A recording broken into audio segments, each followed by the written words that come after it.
Guys మనం ఇంతకుముందు వీడియోలో 2 టేబుల్స్ మీద ఇన్నర్ జాయిన్ ఎలా చేయాలో చూసాం కదా, ఇదే కదా క్వైరీ. ఇప్పుడు 3 టేబుల్స్ మీద, అంటే 3 అనే కాదు, 3 టేబుల్స్ కానీ 5 కానీ 7 కానీ 10 కానీ 1 lakh టేబుల్స్ కానీ ఎలా జాయిన్ చేయాలి అని చెప్పి చూద్దాం ఇన్నర్ జాయిన్లో. ఫస్ట్ మీకు కాన్సెప్ట్ ఎక్స్ప్లెయిన్ చేస్తాను, ఓకేనా. ఇక్కడ 2 టేబుల్స్ ఉన్నాయి కదా, నేను ఇంకొక టేబుల్ తీసుకుంటున్నా. సేమ్ దీంట్లో కూడా 2 కాలమ్స్ ఉన్నాయి. ఈ టేబుల్ నేమ్ టేబుల్ 3 అనుకుందాం. కాలమ్ నేమ్స్ వచ్చి ఈఎఫ్. దీంట్లో కూడా మనకు ఒక 3 rows ఉన్నాయి. సో మనకి డేటా ఏమేమి ఉందంటే 5, 3, 6 ఉందనుకుందాం. దీంట్లో ఏబీసీ ఉందనుకుందాం, ఓకేనా. సో ఇప్పుడు జాగ్రత్తగా విన్నాను గాయస్, నేను కాన్సెప్ట్లోకి ఎంటర్ అవుతున్నాను. ఇప్పుడు ఫస్ట్ 2 టేబుల్స్ ఉంటే ఏం చేసాం మనము, ఇక్కడ అవుట్పుట్ వచ్చింది కదా, మీకు ఇంతకుముందు వీడియోలో ఇది ఎక్స్ప్లెయిన్ చేశా. ఇప్పుడు ఇక్కడ టేబుల్ 3 కూడా ఉంది కదా, అప్పుడు ఏం చేస్తుందంటే ఈ అవుట్పుట్ టేబుల్, ఈ ఫైనల్ టేబుల్ ఏదైతే ఉందో దాంతో ఈ టేబుల్ 3ని కంపేర్ చేస్తుంది, ఓకేనా. ఇప్పుడు మనము టేబుల్ 1 టేబుల్ 2లో ఉంటే ఫస్ట్ ఏం రాసుకున్నాము, టేబుల్ 1 టేబుల్ 2లో అన్ని కాలమ్స్ రాసేసాం కదా ఇలాగా. సో ఇప్పుడు మనం ఏం చేస్తున్నామంటే ఫైనల్ టేబుల్ని టేబుల్ 3ని కంపేర్ చేస్తున్నాం. అంటే ఈ 2 టేబుల్స్లో ఉన్న మొత్తం కాలమ్స్ అన్నీ ఇక్కడ రాయండి. సో మొత్తం మనకి 6 కాలమ్స్ వస్తాయి ఇలాగా. 1, 2, 3, 4, 5, 6 కాలమ్ నేమ్స్ ఏవేవి, ఏ, బి, సి, డి, ఈఎఫ్, ఇలాగ అన్ని కాలమ్స్ వస్తాయి. ఇప్పుడు ఏం చేస్తుంది గైస్, ఇంతకుముందు మనం ఎలా చెక్ చేసాము, నేను చెప్పాను కదా ప్యాటర్న్. ఫస్ట్ 1 పోయి రో 3తో చెక్ చేస్తుంది. మీకు ఇంతకుముందు ప్రాసెస్ బాగా గుర్తు పెట్టుకోమని 2 times చెప్పా. సేమ్ అదే ప్రాసెస్. ఇక్కడ ఏముంది, ఫస్ట్ 3 ఉంది.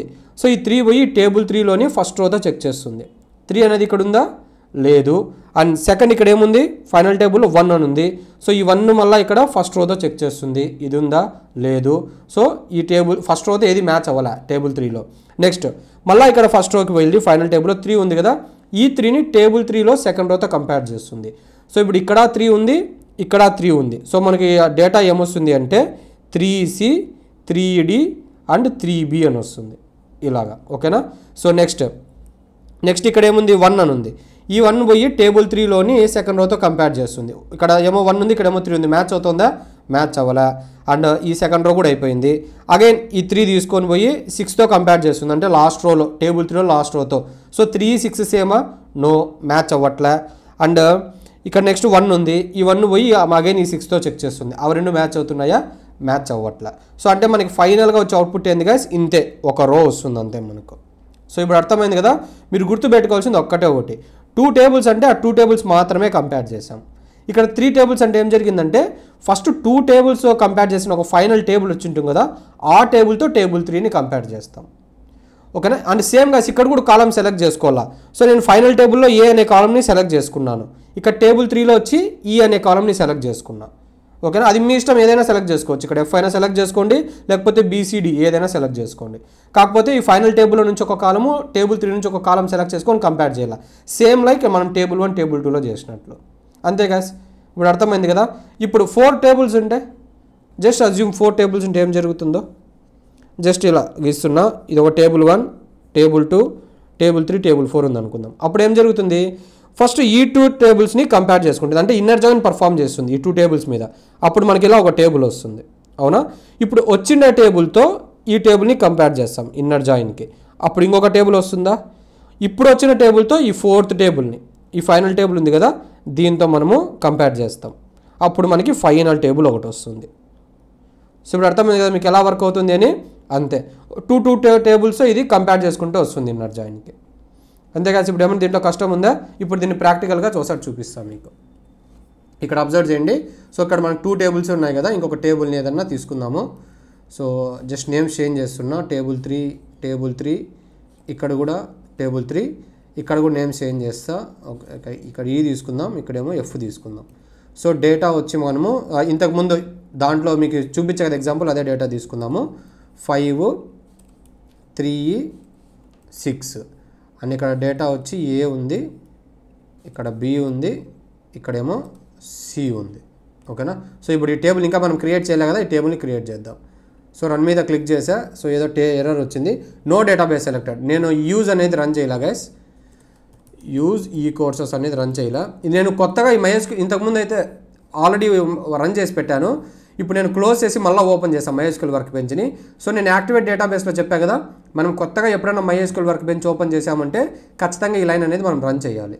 సో నేను ఇది మొత్తం సెలెక్ట్ చేసి రన్ చేస్తున్నా. ఇప్పుడు చూడండి మనకి గ్రీన్ టిక్ వచ్చింది, టేబుల్ కూడా క్రియేట్ అయింది. సో ఇక్కడ ఈఎఫ్ అనేది మనకి క్రియేట్ అయింది. ఇప్పుడు బాగా అబ్జర్వ్ చేయండి గైస్, కోడ్లో మనం ఎలా ఇవ్వాలి అంటే ఇక్కడ స్పేస్ ఇచ్చి మనము ఇక్కడ ఇన్నర్ జాయిన్ అని మళ్ళీ ఇవ్వాలి. ఓకేనా? ఎందుకు గైస్ ఇక్కడ ఇన్నర్ జాయిన్ ఇస్తున్నాము? ఇక్కడ ఉంది కదా, ఇక్కడ హైలైట్ చేస్తే చూడండి, దీని నుంచి మనకి ఏమొస్తుంది, ఇలా ఫైనల్ టేబుల్ వస్తుంది. ఎక్కడ ఇది ఈ ఫైనల్ టేబుల్ వస్తుంది. సో మనం ఈ ఫైనల్ టేబుల్ మీదే కదా ఇన్నర్ జాయిన్ అప్లై చేయాలి టేబుల్ 3కి. సో నేను ఈ ఫైనల్ టేబుల్కి ఇన్నర్ జాయిన్ అని పెడుతున్నా. ఇన్నర్ జాయిన్ పెట్టి దీని పేరు ఏం పేరు, టేబుల్ 3.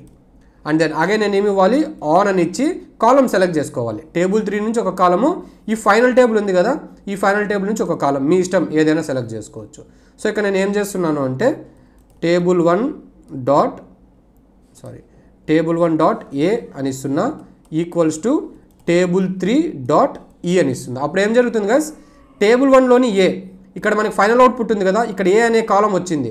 సో ఏ అనే కాలం మనము ఈ టేబుల్ నుంచే కదా తీసుకుంది, ఈ టేబుల్ 1 నుంచే కదా తీసుకుంది. సో అందుకని చెప్పి నేను ఇక్కడ టేబుల్ 1 డాట్ ఏ అని ఇచ్చా. అండ్ ఈ టేబుల్ 3లో మనకు ఆల్రెడీ ఈ ఉంది, ఇది మీకు తెలుసు. ఇప్పుడు చూడండి, దీన్ని అంతా సెలెక్ట్ చేశాను, రన్ చేశా. సో ఇప్పుడు మనకు ఫైనల్ అవుట్పుట్ ఎన్ని రోస్ వచ్చాయి, ఒక రోనే వచ్చింది. సో ఇప్పుడు ఏమేమి ఉన్నాయి చెక్ చేయండి వాల్యూస్. ఇక్కడ 3C 3D 3B, అదేనా మనకు కూడా ఇక్కడ వచ్చింది. ఇక్కడ చెక్ చేయండి, ఇక్కడ చూడండి 3C 3D 3B. సో అంటే నేను చెప్పిండే కాన్సెప్ట్ కరెక్టా? సో ఇలాగా మీరు 3 టేబుల్స్ మీద పర్ఫామ్ చేస్తారు గైస్. ఇప్పుడు నేను మీకు ఒక టాస్క్ ఇస్తున్నా, ఇక్కడ నేను 4 టేబుల్స్ జస్ట్ చెప్పే అంతే కదా. మీరు ఇక్కడ సేమ్ ఈ లైన్స్ని కాపీ చేసి ఇంకొక టేబుల్ క్రియేట్ చేసుకోండి. క్రియేట్ చేసి తర్వాత ఏం చేయాలి, కోడ్లో మళ్ళీ ఎండ్లో ఇక్కడ ఇన్నర్ జాయిన్ అని పెట్టి ఆ టేబుల్ 4 అని క్రియేట్ చేస్తారు కదా మీరు, ఆ టేబుల్ 4 ఇచ్చి అగైన్ ఆన్ అని పెట్టి ఇంకా మీకు తెలిసి ఈ కథ అంతా ఇదంతా పర్ఫామ్ చేయాలి. సో మీరు ఒకసారి 4 టేబుల్స్ మీద ట్రై చేసి నాకు చెప్పండి అవుట్పుట్లో ఏమొస్తుందో. ఓకేనా? సో ఇలాగ మీరు ఇన్నర్ జాయిన్ అనేది పర్ఫామ్ చేయాలి గైస్. ఇప్పుడు అర్థమైంది కదా. ఇంతకుముందు వీడియోలో 2 టేబుల్స్ మీద ఎలా పర్ఫామ్ చేయాలో చెప్పా, ఇప్పుడు 3 టేబుల్స్ మీద ఎలా పర్ఫామ్ అవుతుందో చెప్పా. లాస్ట్ టైం రిపీట్ చేస్తున్నా, గుర్తుపెట్టుకోండి. మీరు 3 కానీ 4 కానీ ఎన్నైనా ఇచ్చినా అది ఏం చేస్తుందంటే ఫస్ట్ 2 టేబుల్ మీద ఇన్నర్ జాయిన్ పర్ఫామ్ చేస్తుంది. ఇన్నర్ టేబుల్ ఈ 2 టేబుల్స్ మీద పర్ఫామ్ చేసినాక ఒక అవుట్పుట్ టేబుల్ వస్తుంది కదా, దాని మీద ఇంకో అంటే టేబుల్ 3 ఉంటే టేబుల్ 3తో ఇన్నర్ జాయిన్ పర్ఫామ్ చేస్తుంది. ఒకవేళ 4 ఉంటే ఈ రెండింటి మీద ఇన్నర్ జాయిన్ పర్ఫామ్ చేసినప్పుడు ఒక టేబుల్ వచ్చి ఉంటుంది కదా, ఇలాగా అగైన్ ఈ టేబుల్తో కంపేర్ చేస్తుంది.